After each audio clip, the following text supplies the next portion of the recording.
What's up, guys? In this video I'm going to show you how to configure Z-Shell without any bloated plugin managers or like oh-my-zsh or anything like that. I'm going to show you how to roll your own Z-Shell plugin manager, which will be pretty simple, just like one or two functions that you'll be able to just copy and paste from my GitHub repo anyway. You'll be able to get rid of oh-my-zsh and you'll still have basically all of the same features that you probably ever wanted, like a nice minimal Z-Shell config. So I'm going to show you all the features first, and then if you're still interested, then you can watch the rest of the video and get the configuration, and I'll show you how to set it all up. All right, so you can see the prompt. I'll go into that later, but this is just a way that you can make the prompt look here. The next thing that I'll show you is syntax highlighting. So cd is a command that actually is on my system. So cd is green and it worked. If I do something like cda, that's not actually a command and it showed up red. ls is green. If I do lsa or something like that, it'll show up red, and obviously that won't work. So we'll clear that out. The next thing we'll do is we'll show you the auto suggestion. So you can see how already I have this auto suggestion up to .config nvim. So that's only because I regularly cd into that. So all I have to do is press over on my keys over there, and then it just puts the whole thing. So I don't have to type out .config nvim. I can just, have that be auto suggested to me, press the over key, and then I'm in there. So you'll also notice that when I move into a Git repo, I have this like Git thing here, right? Like this thing telling me what branch I'm on, this nice little thing right here. And then also if I do something like Git check out Lua or something like that, which is just a branch that I have for this, it'll swap over to Lua and you can see what branch you're on there. So it's pretty useful for that. Also, if I create a file in here, like we'll do touch thing.txt, you'll see like a little bang will show up there, or an exclamation point. Multiple little things will show up there, like an S for like unstaged files or a U for unstaged files, I forget. But you'll see little things here just as indicators letting you know that stuff is there. So let's remove that and then move on. Yes, and then also you can see that I have something in here just letting me know that before I remove something, just to confirm it with Y. All right, so what we'll do is we'll check back out this so I don't forget to check back out master, and then we'll go home and I'll show you guys some other stuff. So speaking of Git, I'm not sure if this comes with Z-Shell by default or if it comes with the Z-Shell completions thing that I have added. So I have a package installed called, I think it's called, I'm just going to list out my programs here. And this is FZF, by the way. You're probably also going to want to have this installed so you can like search through things really easily. But if I look up ZSH completions, you might want to install ZSH completions along with Z-Shell, because this will give you a bunch of extra completions and cool stuff. So that's also something to keep in mind. All right, so now here's some cool Z-Shell completions that you'll have. So if I just type git and then space and then I press tab, all right, so now you can see basically I can see all of the commands that will come after git and an explanation of what that does. And this works for a bunch of different binaries, right? So like I have a completion installed for Conda, which is like a Python virtual environment manager and package manager. If I press tab after that, you can see that I get all of these things that are very helpful, just ways to use this program, and then just explanations of what that does. And I'll show you like exactly how that works, because a lot of this shouldn't really be a mystery for users, right? It doesn't take that long to kind of figure these things out. Now here's another one that I don't have, and I'll show you how to do it, because you don't always want to do the completions. Like I have another binary here that I have them for because I find it pretty useful, but I don't have one, for instance, for pip right now, because you'll also notice if you've ever had this happen to you where you start up a new like a new terminal or something like that, and then your prompt takes forever to load. That's because you have you're loading a bunch of extra stuff. You're exporting a ton of things. You're doing something that's really slowing down your shell, right? So you should probably work on getting rid of that. And I'm going to show you in this video how to have a really lean Z shellrc. But if I did do the one for pip, you see how it just like kind of like when I press tab, it just picks one of the directories that are here instead of actually like giving me completion information. When I do that, the reason that I don't actually use it all the time is because it can actually slow down your prompt, and I find that to be kind of annoying, so I don't turn it on for everything, and I don't have all of the completions downloaded for every single one that might be useful. Also, this works for things like, I think it'll work for things like that, like this, you can see. So if you put a flag after like ls like this, and then you press tab, you can see like this, that we can kind of, move between all these guys as well.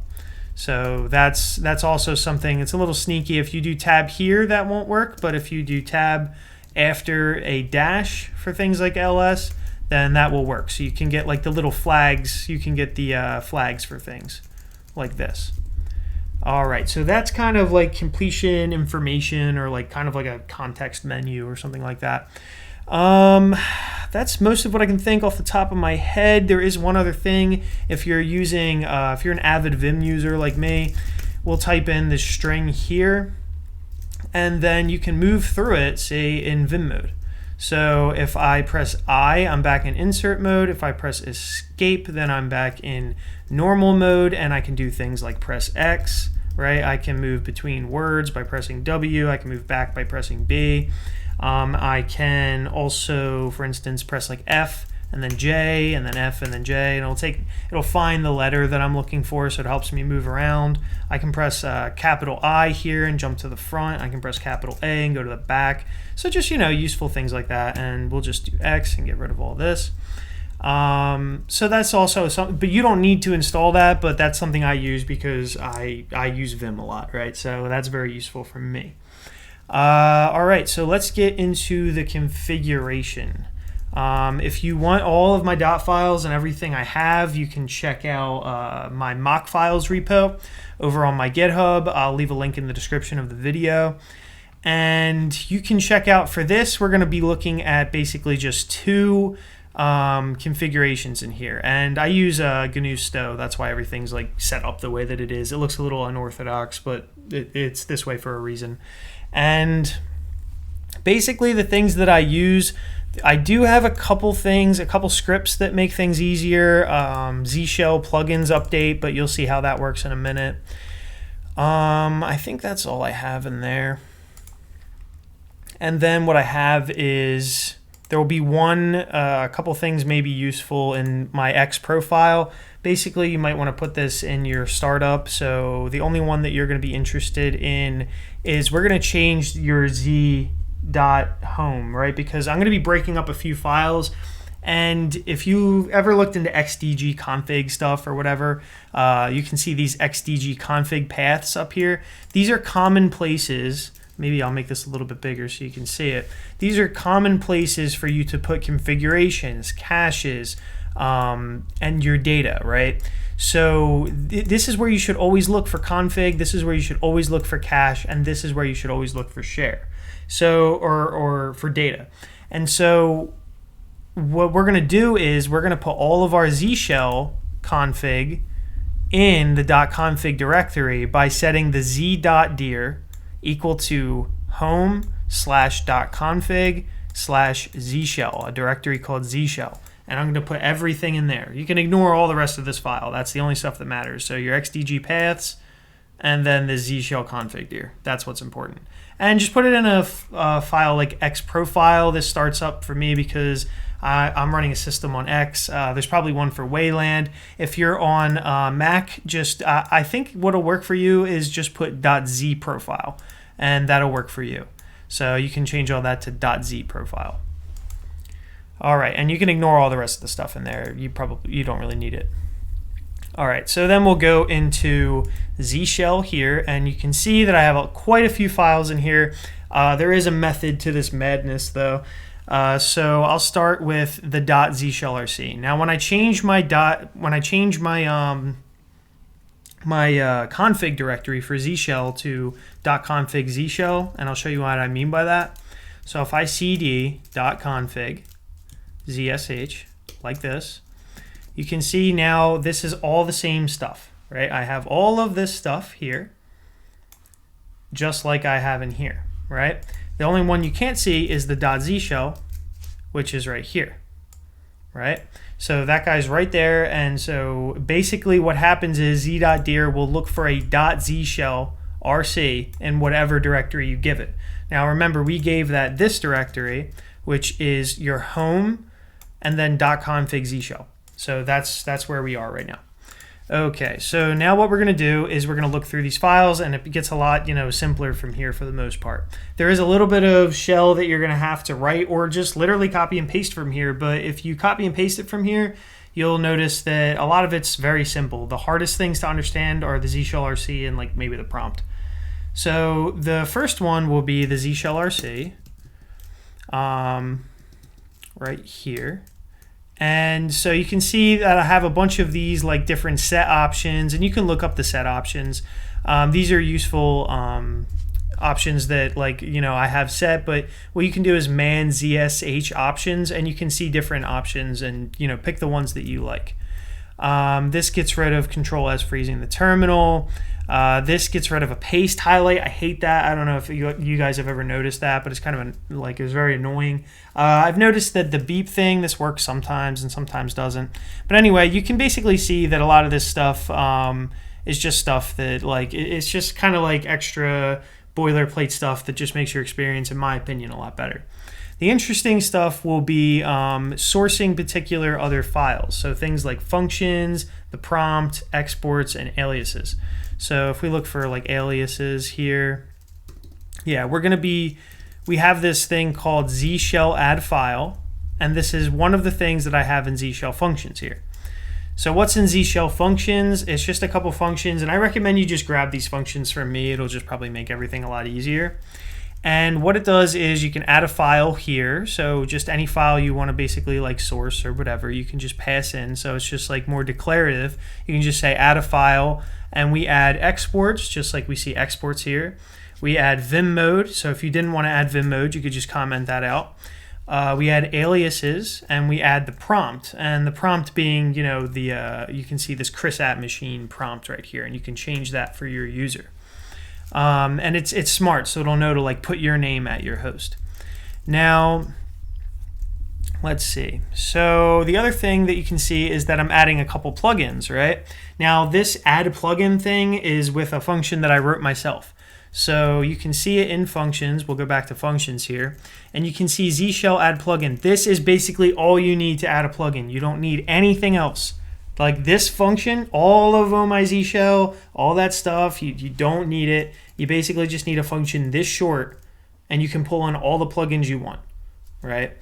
And you'll do it automatically too. So like for instance, like if you don't have these things, what it'll do is it'll check for these names in the plugins directory, and if you don't have them, then it'll put them there for you.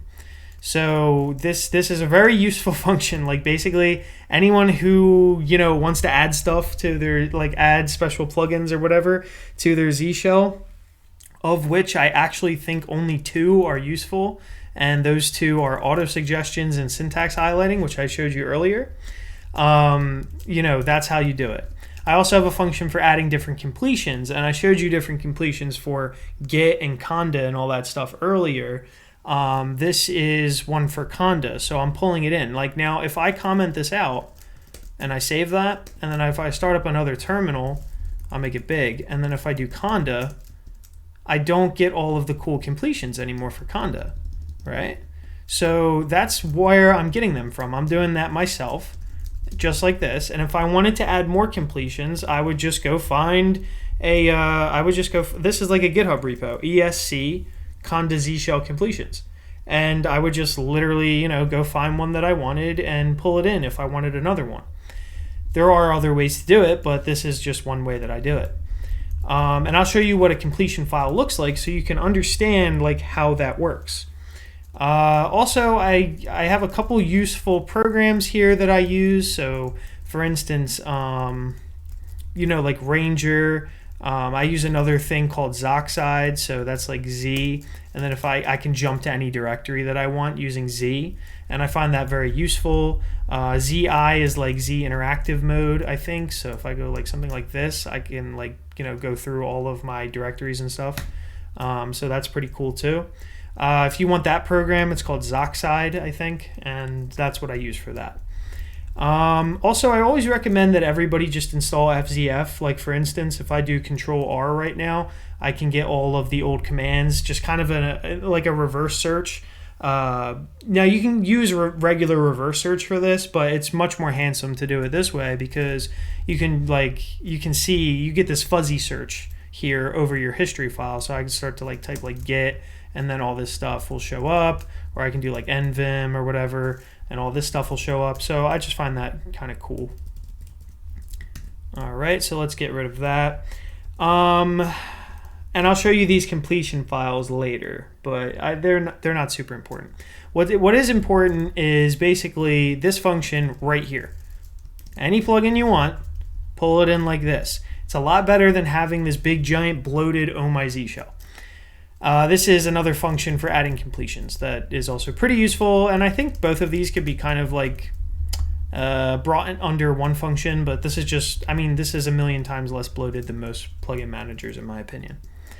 All right, so now I showed you the functions, and the functions are the things that bring in plugins, right? So that's basically how we're bringing in plugins, and that's functions.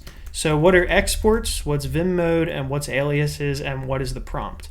So let's first, let's take a look at the prompt. So the prompt here is a little bit weird, and the weirdness comes from setting a VCS. Now what's a VCS? It's a version control, I think system, I think is what S stands for. And all of this stuff, you can basically, just take my word for it. There is a directory here. So if you want to check out version control examples, you can go to this link right here that I leave on top of this. And you can go to VCS info examples here, and you can see how I configured this. And basically I just took something from that, and that's basically it. I didn't really do anything. I didn't do anything groundbreaking. I just grabbed these particular functions from this link right here. Building out the prompt is right here. So you'll just set prompt equal to this, right? And this is like the way that you have to do colors, which is kind of a pain. I think there might be a better way, but this is the way that I'm doing it. So you'll see things like foreground and then blue, foreground white, and then it'll be things like N is like, I think, for your name, and then this is like the little @ sign that I have, and then the M here is like the name of your host. I think the %M is what does it. I'm not really sure. But yeah, this is like the whole thing, and then you can see this little arrow right here. That's the little arrow that is right there. So you can see how I'm building out the prompt here. The other thing is the aliases and exports. So exports and aliases, I like to break them up so that anytime I want to write an alias for anything, I just come over here and I just set an alias, right? So let's see, like J is equal to Z. I showed you what Z did earlier. You can do like grep, we can do color auto, that way it's not just regular grep and it's always colorized. The MV, so if I want to like move something or remove something, you'll do an interactive mode, so I just remap that to that. And so this is just aliasing. So basically all of my aliases go here, and I have a couple special cases. So like if you only want to do something in Linux, put the alias here. If you only want to do something under Mac OS, put it here. And same thing with Microsoft Windows. I never use Microsoft Windows, but you have that option right there. Okay, so now let's take a look at exports. And exports is also something interesting. I think I showed you pip earlier, and I'm going to show you essentially like how we can get completion for that as well. So let's go into exports and see how I have eval pip completion z shell. So what we'll do is we will uncomment this because some binaries will give you this, right? So they'll give you And this is just Zoxide and other exports and things like that. Just like, you know, nothing really too crazy. These are just some exports that I have. And then pip right here is giving us completions. So now that I have that, and if we save this, and if I open up another terminal here, then if I do pip, and then if I do tab, you can see it's not exactly the same as the other one, but you can see all of the things that will come after it. So we can get completion, config, probably the one you'll use the most is install. Freeze is pretty useful if you're freezing like a requirements file or something like that. List if you want to see everything. Search if you want to search for a particular thing. But now you know that they're all there. Now I also have an easy way to move through this menu. So if you're familiar with something like, it's kind of like Vim driven. So right now what I'm doing is I'm pressing Control L and I'm pressing Control H to go back and Control L to go forward. You can also just use the arrow keys, so you can press like up and down on the arrow keys, right and left like this to move between all the things. So you get this nice menu here and you can choose what you want. And I think I showed that earlier, but I showed it without pip. Now if you do too many things, now I don't think that this, see how that like, you might not be able to see it, but that like slightly slowed down my my prompt there. Right now if I get rid of this, and if you have too many things up, if you're evaluating too many things, exporting too many things, if you're just doing too much in your shellrc, then you'll notice that gets a lot slower. So now if I start it, it's that little millisecond, it may not be noticeable to you watching the video, but if you're using this terminal over and over and over and over again, opening up tons of terminals all day long, then you will notice that little millisecond delay. So that's why I don't really use this, because I know most of the things I want to do with pip usually, but I leave that there just in case, you know, somebody does want that. If they think that millisecond is worth it, you know, if it's worth it to give up that millisecond for the completions. And that's true for multiple different things. Now, also I have this plugins thing, which is made immediately. So like if you go in here, and I'm pretty sure like if I delete one of these, like if we could even just rename this to put it into the home directory, just in case I'm wrong about this. But let's see, if I put it in, well, that's finding it from there, but let's just delete it like that. And then if I start up a new terminal, you see how it cloned it down? It already knew that it wanted it. It already knew that it wanted it because that's how my manager works. So I have my own plugin manager, I told you, and my whole plugin manager, again, what is it, right? It's this. It's add plugin. There's nothing more to it than how many lines is this? You know, barely any, right? 1, 2, 3, 4, 5, 6, 7, 8, like 9 lines.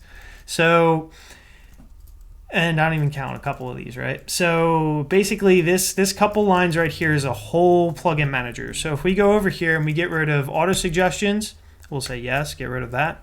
And then also get rid of Z-shell or syntax highlighting or whatever, we'll get rid of that as well. And then if I start up a new terminal, all right, it pulls them both in, and you don't see them right away. And I think I could fix that. But if you start up another one, they'll be back. And yeah, that's basically how my 9-line plugin manager works. And I don't need my terminal trying to sell me t-shirts. I don't need any nonsense like that. It just works very easily. The other thing is that you'll notice with completions, like the stuff that I showed you earlier for like pip or FNM. FNM is like a node manager. So if I do like this, and if I do like FNM, and then I do this, and you can see all these things. Where you'll usually find this, like for instance, look at this. So some things come with it, right? So I could probably just get all of the completions from pip just the same way. You could just eval like I did earlier, but you could also do this, right? So FNM completions, okay, see? So this is what a completions file looks like, right? And it's a big mess. You're not gonna get much out of it by looking at it like that, right? But you should know that basically that's basically what it does. Now I think I did something here, you can see, all right, so I said FNM completions, give me them for Z shell, and then I put them in an underscore FNM. Now you don't really have to care about this, but usually completions will come in something like underscore blah blah blah. And when you see that underscore blah blah blah, you know that it is a completions, like a shell completion script, right? So what I do with those is in this function right here, basically, I think I just look for like an underscore or something like that for the most part. Yeah, see that, like I look for this little underscore right here. And then if I see that, I just say like, okay, add that completion. Now that works with like pretty much everything. So that's what I use for to get the conda z shell completion. So if we go inside here, you can see underscore conda, and you can see it's this big thing that you can't understand, right? But what you do know is that it has this underscore in front of it, and that's kind of how we make sense of it, and we know what it is. And so that's basically how I do that. Now, this is all done with no oh-my-zsh shell, no extra stuff. Now, there's a decent amount of bash that had to be written here, but this is way more minimal than using something like oh-my-zsh shell or a plugin manager.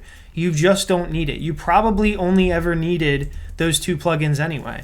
You probably don't need much more than what I just showed you. Everything after that, you'd be hard pressed to really make a case for it, in my opinion. So with a little bit of work, you can do, everything that I have here.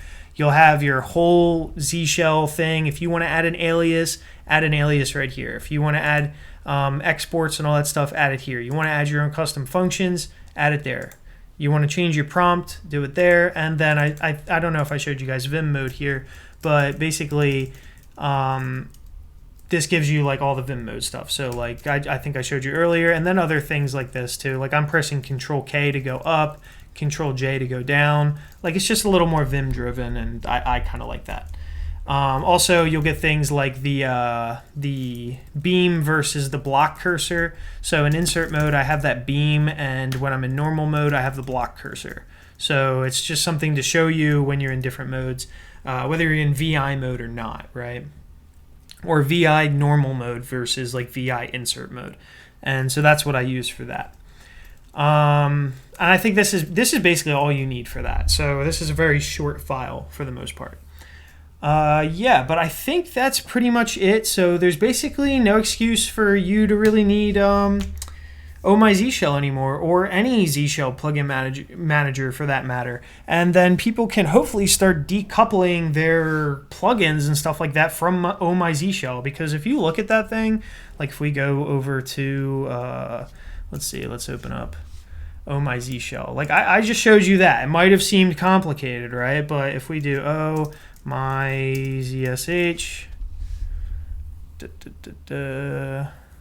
it has like a whole website. Like, look at all of this.